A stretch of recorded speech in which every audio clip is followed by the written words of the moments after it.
할렐루야. 오직 예수. 오늘 이사야 19장 말씀을 전하겠습니다. 애굽의 심판과 회복, 이런 말씀으로 하나님의 말씀을 전할 때 여러분들이 하나님의 크신 은혜와 은총이 임하기를 예수 그리스도 이름으로 간절히 축원합니다. 성경을 펴놓으시고 하나님의 말씀을 들으시면 더욱 크신 은혜가 임할 줄 믿습니다. 세계 역사의 4대 문명은 애굽 문명, 그리고 메소포타미아 문명, 그리고 인도의 인더스 문명, 그리고 중국의 황하 문명이라고 말하고 있습니다. 오늘 본문에 나오는 애굽은 이 인류 최초의 문명입니다. 애굽 국가는 한마디로 유명한 국가였습니다. 애굽도 우리나라처럼 5,000년의 역사를 가지고 있는 아주 문명의 국가였고 오래된 나라였습니다. 애굽은 구약 성경에서 매우 중요한 부분을 차지하고 있는 나라입니다. 또 이스라엘과 매우 깊은 관계를 가지고 있는 나라이기도 하였습니다. 아수르와 바벨론처럼 애굽도 한때는 강대국이었지만 하나님의 예언의 말씀대로 애굽은 하나님의 심판을 받아서 약소국가로 전락해서 오늘날까지 이집트라는 나라로 존재하고 있습니다. 사랑하는 여러분, 애굽에 대한 하나님의 예언의 말씀을 오늘 이 시간 우리가 마음 깊이 깨닫고 다시 한번 세상 역사를 다스리고 계시는 하나님의 주권과 섭리를 마음 깊이 깨닫고 오직 예수 마음과 오직 예수 신앙으로 살아가는 지혜로운 자들 되시기를 예수 그리스도로 간절히 축원합니다. 첫 번째로 애굽의 심판입니다. 이사야 19장 1절에서 10절까지 보겠습니다. 이사야 선자는 애굽을 심판하실 심판의 주체자가 하나님이라는 사실을 증거했습니다. 1절 보시기 바랍니다. 애굽에 관한 경고라. 보라, 여호와께서 빠른 구름을 타고 애굽에 임하시리니 애굽의 우상들이 그 앞에서 떨겠고 애굽의 마음이 그 속에서 노후이로다. 애굽을 심판하시는 하나님의 모습을 여러분 주목해 보시기 바랍니다. 보라, 여호와께서 빠른 구름을 타고 애굽에 임하시리니. 하나님이 애굽을 심판하시기 위해서 신속하게 행하실 것을 의미하고 있습니다. 한때는 강대국이었던 애굽이었지만 하나님의 심판을 받게 된다는 것입니다. 애굽이 하나님의 심판을 받게 된 가장 큰 원인은 우상 숭배 죄악 때문이라고 이사야 선자는 말씀을 했습니다. 사랑하는 여러분, 하나님이 가장 미워하는 것이 바로 우상 숭배입니다. 세계 역사 이래로 우상을 섬기는 국가나 개인이 하나님의 심판을 받지 않고 지나간 적은 없습니다. 출애굽기 10장 5절에 그것들에게 절하지 말며 그것들을 섬기지 말라. 여호와 너희 하나님은 질투한 하나님인즉 나를 미워하는 자의 죄를 갚되 아비로부터 아들에게로 3, 4대까지 이르게 하신다고 했습니다. 사랑하는 여러분, 애굽은 우상 숭배의 대표적인 나라였습니다. 그들은 각종 동물들이나 심지어 곤충들까지 형상을 만들어 놓고 그것을 신격화해서 숭배했습니다. 이스라엘 백성들이 출애굽할 때 곤충의 재앙은 바로 애굽인들이 섬기는 신들에게 임하는 재앙이었습니다. 사랑하는 여러분, 우상을 섬기는 나라와 개인에게는 하나님의 심판이 반드시 임한다는 사실을 깨닫고 오직 하나님 한 분만을 섬기고 하나님을 두려워하는 자들이 되어야 할 것입니다. 2절 3절 봅니다. 그가 애굽인을 격동하사 애굽인을 치게 하시더니 그들이 각기 형제를 치며 각기 이웃을 칠 것이요 성읍이 성읍들을 치며 나라가 나라를 칠 것이요 애굽인의 정신이 그 속에서 쇠약할 것이요 그 도모는 그의 파신 바가 되리니 그들이 우상과 마술사와 신접한 자와 요술객에게 무릎이로다. 강력한 애굽인들의 정신들이 약해진 것은 우상과 마술사들과 술객들을 의지했기 때문입니다. 이사야 선지자는 애굽이 이러한 거짓신을 의지한 결과 그들에게 나타난 결과는 내란 일어날 것이고 약해질 것이라고 예언을 하였습니다. 이사야 선지자의 예언대로 주전 8세기 중엽에 애굽의 22양조 말기부터 애굽에 내란이 생겼고 그런 분쟁과 내란을 틈타서 구스는 애굽을 정복했습니다. 사랑하는 여러분, 애굽의 우상과 거짓령들이 판을 칠 때 애굽은 혼란한 사회가 되어서 구스에게 정복당하고 말았듯이 오늘날 이 땅의 한국 사회도 우상 숭배와 거짓 종들을 의지하는 세상이 된다면 하나님은 이 나라에 무서운 심판을 내리시게 될 것입니다. 사랑하는 여러분, 오늘날 이 시대 이 땅에 얼마나 우상들이 판을 치고 있는지 아십니까? 이 땅의 무속인들이 100만 명입니다. 이것이 말이 되는 것입니까? 100만 명이나 있다니 이게 말이 되는 것입니까? 이 땅의 교회가 5만 개이고 약 5만 개입니다. 하나님의 종들이 약 10만 명뿐이 안 되는데 주의 종들의 10배인 무속인들이 100만 명이나니 이것은 참으로 안타까운 이 땅의 현실입니다. 그러니 그 무속인들을 믿고 따르는 자들까지 한다면 얼마나 더 많은 숫자가 있겠습니까? 곳곳에 무당과 점쟁이들이 판을 치고 있고 인터넷을 들어가도 운세라고 조그만 창이 떠서 돌아다닙니다. 세상 사람들은 말합니다. 교회가 왜 이렇게 많으냐고. 그러나 교회는 더 많아지 합니다. 무속인들의 100만 명보다도 주의 종들이 더 많은 200만 명, 300만 명 되는 주의 종들이 태어나야 합니다.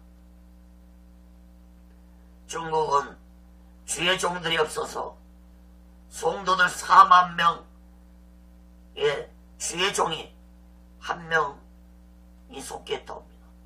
성도들 4만 명의 주의 종 한 명. 중국의 지하교회 성도들이 약 1억 명이 된다고 합니다. 사랑하는 여러분, 이 땅의 신학교는 더 세워져야 하고 오직 예수 사명을 가진 주의 종들이 이 땅에서 더 많이 나와서 이 나라와 이 민족을 책임지고 저 북녘 땅까지 지하교회 성도들까지 책임을 지고 중국 땅까지 주의 종들이 파송되는 이 나라가 되어야 할 것입니다. 5절, 7절 보세요. 바닷물이 없어지겠고 강이 잦아서 마르겠고 강들에서는 악취가 나겠고 애굽 시내 물은 줄어들고 마름으로 달과 같이 시들겠으며 나일 가까운 곳 나일 언덕의 초장과 나일강 가까운 곡식밭이 다 말라서 나라 없어질 것이며 우상과 거짓 종들을 의지한 애굽은 사회만 혼란스러워진 것이 아니라 자연재앙까지도 당하게 될 것이라고 이사야 선자는 예언하였습니다.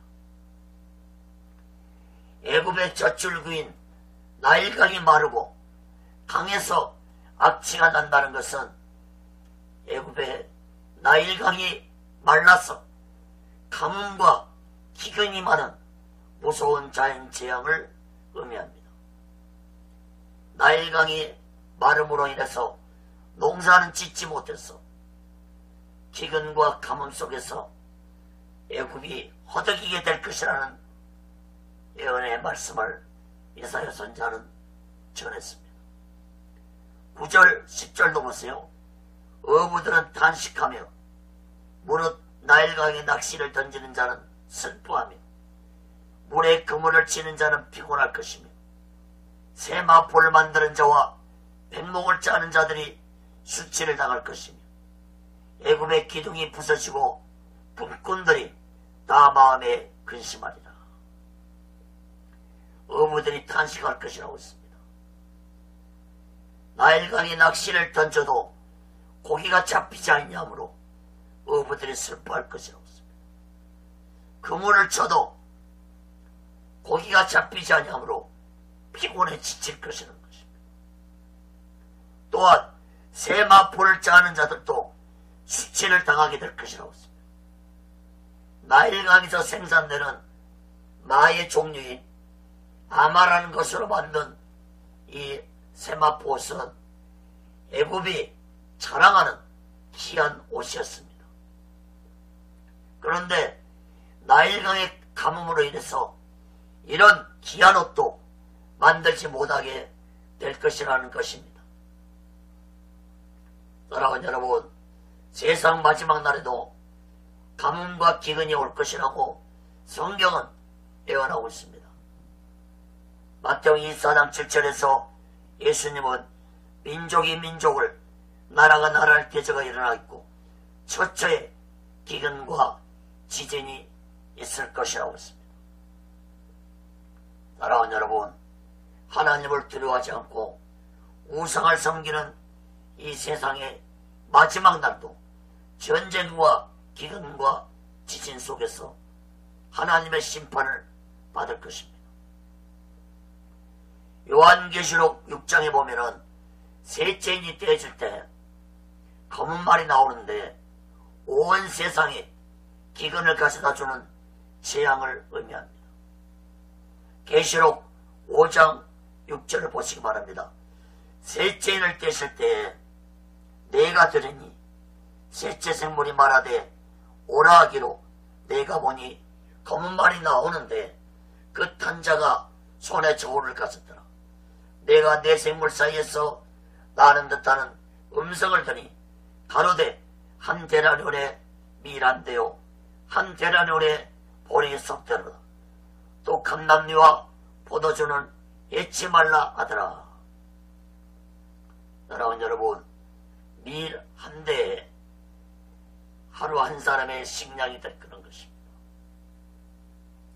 한 데나니오로 로마 앞에 단위로 노동자의 하루 품삯입니다. 하루 벌어서 밀 한 대나 보리 석 대뿐이 살 수 없다면 가족이 많은 집은 어떻게 되겠습니까? 밀 한 대 가지고 한 사람의 식량 가지고 세 식구, 네 식구, 다섯 식구가 먹는다면 얼마나 심각한 일이 일어나겠습니까? 사랑하는 여러분, 마지막 때 이러한 극심한 기근과 가뭄이 일어날 것입니다. 애굽의 마지막이 가뭄과 기근으로 멸망했듯이 세상 마지막 날도 이러한 가뭄과 기근 속에서 멸망받는다는 사실을 마음 깊이 깨닫고 진실로 예수 믿는 자들은 오직 예수 마음과 오직 예수 신앙으로 살아가는 지혜로운 자들 되시기를 예수 그리스도의 이름으로 간절히 축원합니다. 두 번째로 애굽의 지혜입니다. 이사야 19장 11절 15절을 하십니다. 여러분, 고대 사회에서 애굽은 지혜를 가진 유명한 현자들이 존재했던 나라로 알려지고 있습니다. 애굽의 이런 지혜로운 현자들은 자신들을 지혜로운 자들의 후예라고 자랑하면서 왕에 측근해서 왕을 조언함으로써 국가 경영에 깊이 관여했습니다. 그들은 국가가 어떠한 이익에 처하든지 자신들의 지혜로 충분히 극복할 수 있다고 자신했습니다. 애굽의 백성들도 그들을 믿었습니다. 그러나 이사야 선자는 이러한 자들을 어리석고 무지한 자들이라고 책망했습니다. 11절 12절 봅니다. 소환의 방법은 지극히 어리석었고 바로의 가장 지혜로운 모사의 모략은 우준하였으니 너희가 어떻게 바로에게 이르기를 나는 지혜로운 자들의 자손이라 나는 왜 왕들의 후예라 할 수 있으랴. 너의 지혜로운 자가 어디 있느냐. 그들이 만군의 여호와께서 애굽에 대하여 정하신 뜻을 알 것이요 곧 내게 구할 것이니라. 소아는 애굽의 북동쪽에 위치한 중요한 도시입니다. 한때는 애굽의 수도이기도 했습니다. 이곳에 지혜로운 자들이 살았습니다. 이사야 선자는 그러한 지혜가 어디 있느냐고 비웃었습니다. 너희가 지혜로운 자이고 잘나고 똑똑한 왕들의 후손들을 할지라도 하나님의 뜻을 깨닫지 못한 자들이라면 어리석고 무지한 자들이라고 이사야 선자는 선포했습니다. 사랑하는 여러분, 오늘날 이 세상도 날이 갈수록 인간들의 지혜가 하늘을 찌르고 있습니다. 과학은 하루가 다르게 발달되고 있습니다. 사람의 수명도 이제는 100살에서 200살까지도 살 수 있다 하고 있는 세상입니다. 인간들의 장기까지도 만들 수 있는 세상이 되어가고 있습니다. 세상의 지혜자들은 무슨 하나님의 심판이 있느냐고 비웃고 있습니다. 세상의 지혜는 마지막 날 하나님의 심판 앞에 아무런 손도 쓰지 못하고 멸망당하고 말 것입니다. 사랑하는 여러분, 하나님의 뜻을 깨닫지 못하고 세상 지혜를 의지하며 살아가는 자들은 어리석고 무지한 인생을 살 수밖에 없다는 사실을 깨달아야 할 것입니다. 잠언서 9장 10절에 여호와를 경외하는 것이 지혜의 근본이요 거룩하신 자를 아는 것이 명철이라고 했습니다. 사랑하는 여러분, 하나님을 경외하는 지혜로운 자들이 되어서 오직 예수 마음과 오직 예수 신앙으로 살아가는 귀하고 복된 자들 되시기를 예수 그리스도 이름으로 간절히 축원합니다. 13절 봅니다. 소환의 방백들은 어리석었고 노베의 방백들은 미혹되었도다. 그들은 애굽 지파들의 모퉁이 돌이건을 애굽으로 거룩하게 하였도다. 애굽의 소환의 지도자들은 어리석었고 노베 지도자들은 애굽의 모퉁이 돌 같은 존재들이었지만 거짓 영의 미혹됨으로 애굽이 멸망되었다고 이사야 선자는 증거했습니다. 몹은 애굽의 나일강 삼각주 위치한 아주 중요한 성읍입니다. 이곳 역시 애굽의 수도였습니다. 그러므로 애굽에서 가장 큰 영향력 있는 지도자들이, 지혜자들이 많이 살았습니다. 그러나 이들 역시도 거짓 영들에게 미혹되어서 어리석고 무지한 자들이 되었습니다. 14절을 봅니다. 여호와께서 그 가운데 사특한 마음을 섞으셨으므로 그들이 애굽으로 매사에 잘못 가게 함이 취한 자가 토하면서 비틀거림 같게 하였으니, 애굽의 지도자들에게 사특한 마음, 즉 거짓 영이 역사에서 마치 술 취한 자가 토하고 비틀거리며 가는 것처럼 애굽의 지도자들의 생각과 판단이 혼란스러운 가운데서 백성들을 인도함으로 애굽은 멸망받을 것이라고 이사야 선자는 예언하였습니다. 15절로 보세요. 애굽에서 머리나 꼬리나 종려나무 가지나 갈대나 아무 할 일이 없으리라.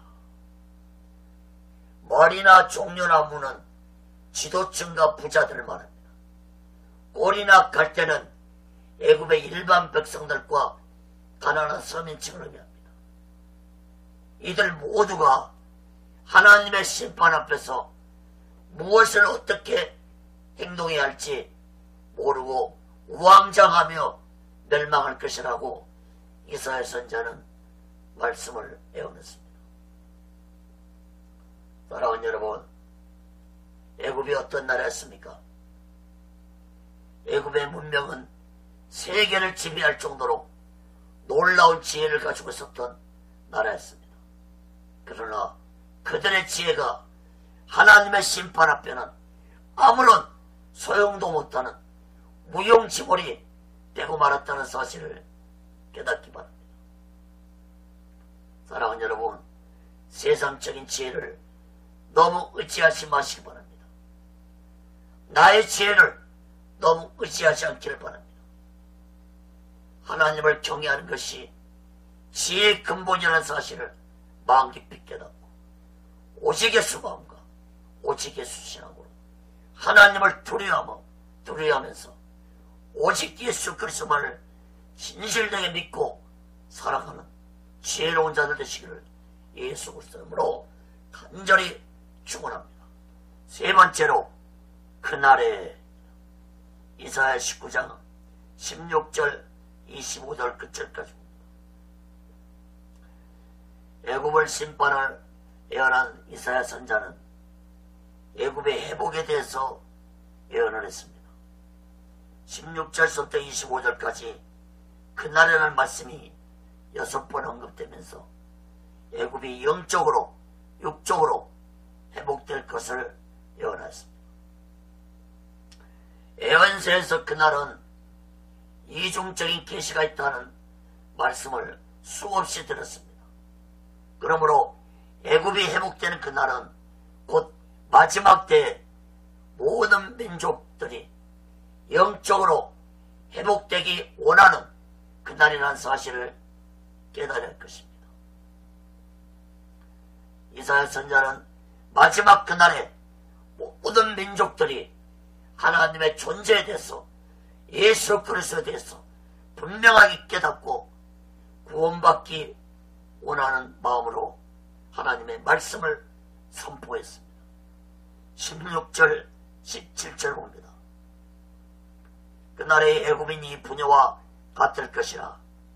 그들이 만군의 여호와의 흔드시는 손이 그 위에 흔들림을 인하여 떨며 두려워할 것이며, 유다의 땅은 애굽의 두려움이 되리니 이는 만군의 여호와께서 애굽에 대하여 정하신 모략을 인함이라. 그 소문을 듣는 자마다 떨리라. 이사야 선자는 애굽인들이 하나님의 심판의 소식을 듣고 하나님을 두려워해야 하듯이 세상 마지막 그날에도 하나님의 심판에 대한 말씀을 듣고 예수 믿는 자는 물론이고 세상 모든 자들이 두려워 떨며 그날을 준비하는 자가 되어야 할 것을 말씀하고 있습니다. 사랑하는 여러분, 여러분 마지막 그날에 있을 하나님의 심판에 대해 두려움을 가지고 살아가고 계십니까? 그날을 준비하며 살아가고 계십니까? 그날을 기다리며 살아가고 계십니까? 그날은 창세 이래로 전무후무한 무서운 심판의 날이 될 것이라고 예수님이 말씀하셨습니다. 마태복음 24장 21절에 이는 그때 큰 환란이 있겠습니다. 창세로부터 지금까지 이런 환란이 없었고 후에도 없으리라. 사랑하는 여러분, 오직 예수 마음과 오직 예수 신앙으로 그날을 준비하며 살아가는 지혜로운 자들 되시기를 예수 그리스도로 간절히 축원합니다. 18절 봅니다. 그날에 애굽 땅에 가나안 방언을 말하며 만군의 여호와를 가리켜 맹세하는 5 성읍이 있을 것이며 그 중 하나는 장망성이라 칭하리라. 애굽인들이 가나안 방언을 말한다는 것은 곧 하나님께 경배한다는 의미입니다. 또한 성읍 하나를 장망성이라고 한다는 것은 우상을 파괴하며 하나님께 맹세하며 나온다는 의미입니다. 마지막 그날에도 애굽인들처럼 많은 사람들이 우상을 버리고 하나님께 맹세하며 경배하며 나올 것이라고 이사야 선자는 예언했습니다. 예수께서 이 땅에 오신 후 얼마나 많은 민족들이 우상을 버리고 하나님께 경배하며 나왔습니까?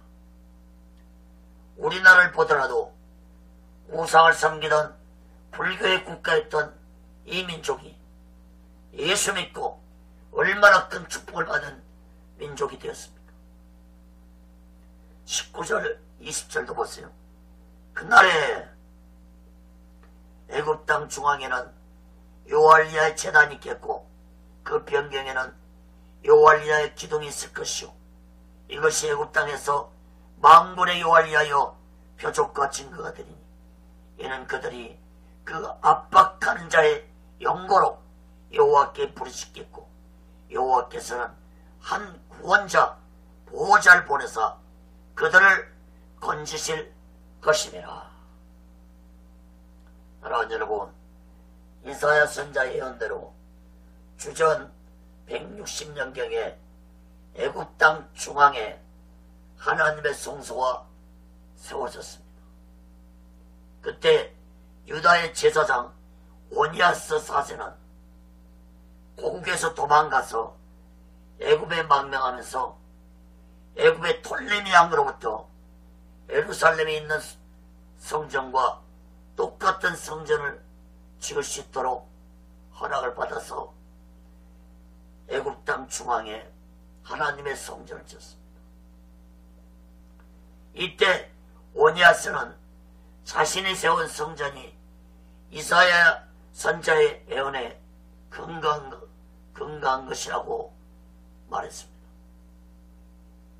그때 애굽의 중앙 멤퍼스에 세워졌는데 약 200년 동안 존재하다가 후에 노바군에 의해서 무너졌습니다. 이와 같이 성전이 건립된 후에 애굽에는 많은 수도원과 교회가 생겼습니다. 또한 초대교회 이후에 가장 크게 번영한 교회가 바로 애굽 지역의 교회들이었습니다. 애굽의 알렉산드리아 도시에 있는 교회에서는 구약 성경이 헬라어로 번역되기도 하였습니다. 애굽은 주 640년경에 이슬람의 침략을 받기까지 오랫동안 예수 그리스도의 복음이 전해졌던 곳이었습니다. 사랑하는 여러분, 오늘날 이 마지막 날에 해당되는 이 시대도 세상 곳곳에 하나님의 성전들이 자리하고 있습니다. 그리고 오늘날은 20절에 언급한 한 구원자, 보호자이신 예수 그리스도를 보내주셔서 이사야 선지자의 예언의 말씀이 이루어진 이 시대 속에서 하나님의 택함 받은 자들이 세계 곳곳에 존재하고 있습니다. 사랑하는 여러분, 하나님의 예언의 말씀이 이사야 선지자를 통해서 하셨던 예언의 말씀이 분명하게 이루어져 가는 것을 보고 예수 믿는 자들은 더욱더 오직 예수 마음과 오직 예수 신앙을 가지고 믿음 생활을 열심히 하는 진실한 그리스도인들이 되시기를 예수 그리스도로 간절히 축원합니다. 21절 22절 봅니다. 여호와께서 자기를 애굽에 알게 하시리니 그날의 애굽인이 여호와를 알고 제물과 예물을 그에게 드리고 경배할 것이요 여호와께 소원하고 그대로 행하리라. 여호와께서 애굽을 치실 것이라도 치시고는 고치실 것이므로 그들이 여호와께로 돌아올 것이라. 여호와께서 그 간구함을 들으시고 그를 고쳐 주시리라.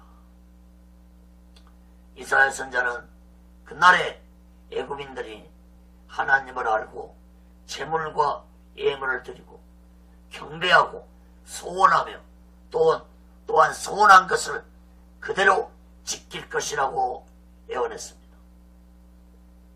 비록 하나님이 애굽을 심판하시라도 다시 애굽을 고쳐서 회복시켜 주실 것이라고 이사야 선자는 예언했습니다. 이사야 선자의 예언대로 애굽은 몇 번에 걸쳐서 멸망을 받았지만 오늘날까지 이집트라는 나라로 존재하고 있는 나라가 되었습니다. 사랑하는 여러분, 하나님은 아무리 악한 자라도 자신의 죄를 회개하는 자를 다시 고쳐서 회복시켜 주신다는 사실을 명심하시기 바랍니다. 23절 봅니다. 그날의 애굽에서 아수르로 통하는 대로가 있어 아수르 사람은 애굽으로 가겠고 애굽 사람은 아수르로 갈 것이며 애굽 사람이 아수르 사람과 함께 경배하리라. 이사야 선지자 시대에 애굽과 아수르는 서로 강력한 적대 국가였습니다. 그러나 그날에는 애굽과 아수르가 서로 적이 아니고 오직 예수 안에서 하나가 되어 하나님께 함께 경배하는 자들이 될 것이라고 했습니다. 실제로 초대교회 당시에 각 나라 사람들이 오순절 기간에 예루살렘에 모여서 사도들로부터 하나님의 말씀을 들었다고 사도행전 2장 9절 11절에 말씀하고 있습니다. 그때 애굽 사람들도 예루살렘에 모였습니다. 사랑하는 여러분, 마지막 그날에는 오직 예수 안에서 하나 되는 역사가 나타날 것입니다. 사탄의 역사는 분쟁하고 분리하고 나누게 하는 역사를 하지만 성령께서는 오직 예수 안에서 하나 되게 하는 역사를 한다는 사실을 마음 깊이 깨닫고 진실로 예수를 믿는 자들은 오직 예수 마음과 오직 예수 신앙에서 안에서 하나가 되어가는 귀한 자들 되시기를 간절히 바랍니다. 24절 25절 봅니다. 그날에 이스라엘 애국과 아수르 더불어 셋이 세계 중에 복이 되리니 이는 만군의 여호와께서 복을 주어 가라사대 나의 백성 애굽이여 나의 손으로 지은 아수르여 나의 산업 이스라엘이여 복이 있을지어다 하실 것임이니라. 사랑하는 여러분, 마지막 그날에 이스라엘과 애굽과 아수르가 함께 복을 받을 것이라고 말씀했습니다. 이 말씀은 문자적으로 세 나라를 의미하는 말씀이기보다는 앞에서 계속 강조되었던 하나님을 경외하고 하나님을 경배하고 오직 예수 안에서 하나가 된 자들을 의미한다고 보아야 할 것입니다.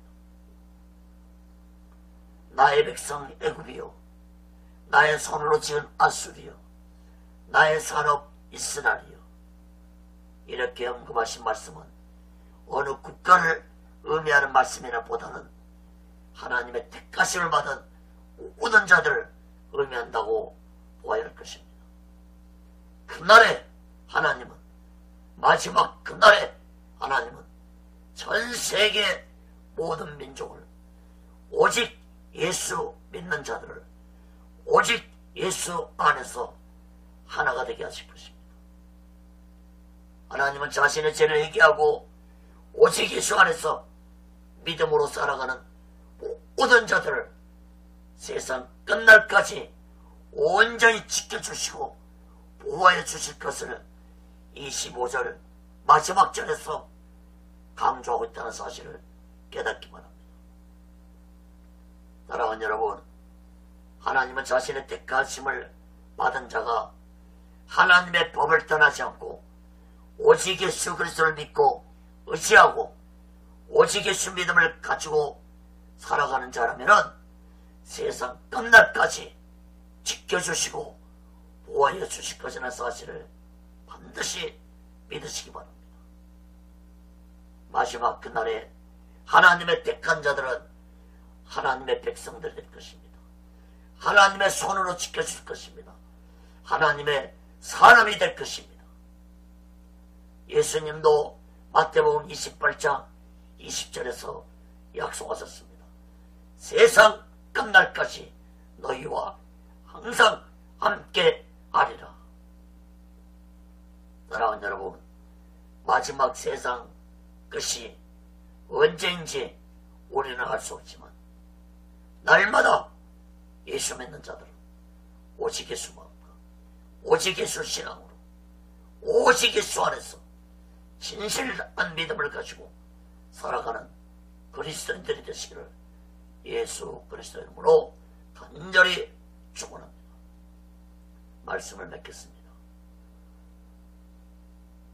사랑하는 여러분, 또다시 말씀드리지만 예언서를 역사적으로만 보고 해석한다면 하나님의 기쁘신 뜻을 깨닫지도 못하고 제대로 전달하지도 못할 것입니다.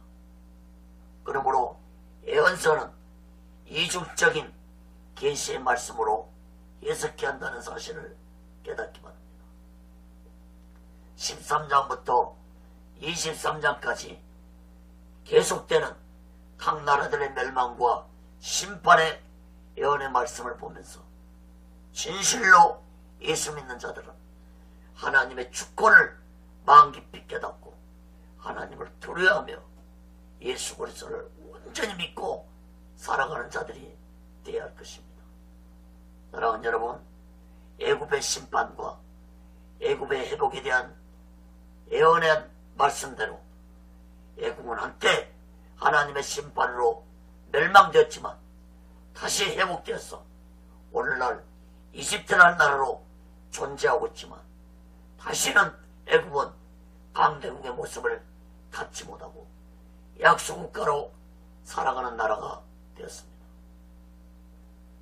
사랑하는 여러분, 온 세상의 역사와 모든 인생들의 죽고 사는 권세가 하나님께 있다는 사실을 마음 깊이 깨닫고 세상 역사와 모든 인생들을 주관하고 계시고 다스리고 계시는 하나님의 주권을 마음 깊이 깨닫고 오직 예수 마음과 오직 예수 신앙으로 살아가는 지혜로운 자들 되시기를 예수 그리스도로 간절히 축원합니다.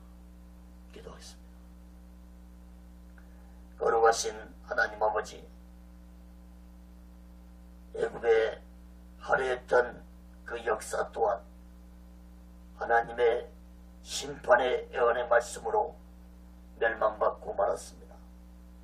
그러나 다행스럽게도 애굽은 하나님의 섭리와 주권을 깨닫고 그들이 하나님을 경배하고 하나님을 믿었던 자들이 되었습니다.